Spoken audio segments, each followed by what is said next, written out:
So one of the things that gets absolutely shattered after betrayal is your confidence. And if you've been betrayed, I don't have to tell you that.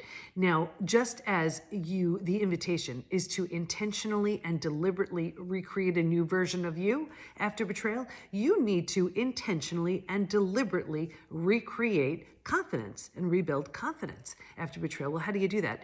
It's really no more, and I'm not minimizing it, but this is just the steps of it, no more than taking on a challenge, doing it, reflecting on it. That's it. So maybe the old you didn't have any boundaries or enough boundaries in place. And this version of you that you're intentionally and rebuilding, and deliberately rebuilding, you're like, that didn't work for me. So that doesn't work for me anymore. I'm going to have a boundary around that.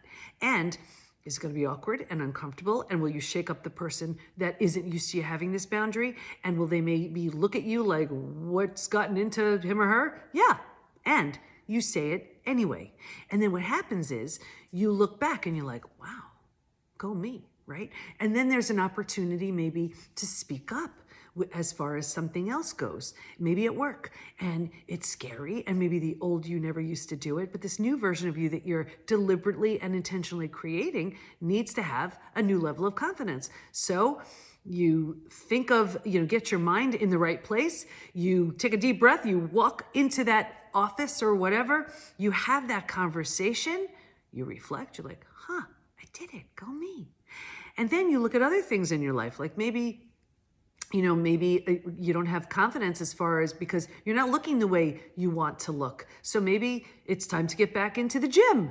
And it's awkward, it's uncomfortable, but let's say you join the gym. It's so funny because a million years ago, I was a trainer, and I used to go from house to house to house. And there were people who actually wanted me to get them in shape so that they can join the gym, because it can be an intimidating place. Anyway, but let's just say it's that day you join the gym. And is it going to be awkward? Is it going to be uncomfortable? Yes. And you go ahead and you do it, and it's going to be, it's not going to be your best on the first day, but then you go back and you leave and you're like, go me, I did it.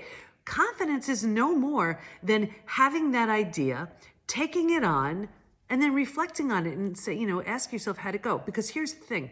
What we feed grows. And so often we feed the fear. We feed the fear of, I can't do that. That's too scary. Though. What are they going to say? What's going to happen? What will they do? Da, da, da, da. And so we don't do anything. Instead, if that idea came into your mind, what if you looked at it as it came in because I'm the one who's supposed to do something with it?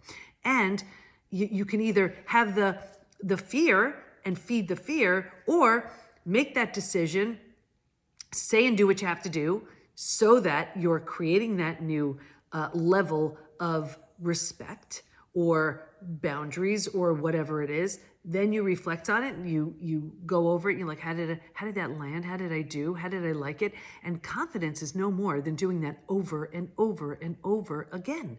And so even if confidence was shattered in your betrayal or whatever other experience you've been through, it doesn't mean it has to stay that way. Does it need to be rebuilt? Yeah, only by intentionally and deliberately taking on new things that are unfamiliar, not scary, unfamiliar. And just like anything else in your world that you've ever taken on, in the beginning it was unfamiliar until it became familiar, and then you mastered it. Same thing here. That's how confidence is created and grows. I hope that helps.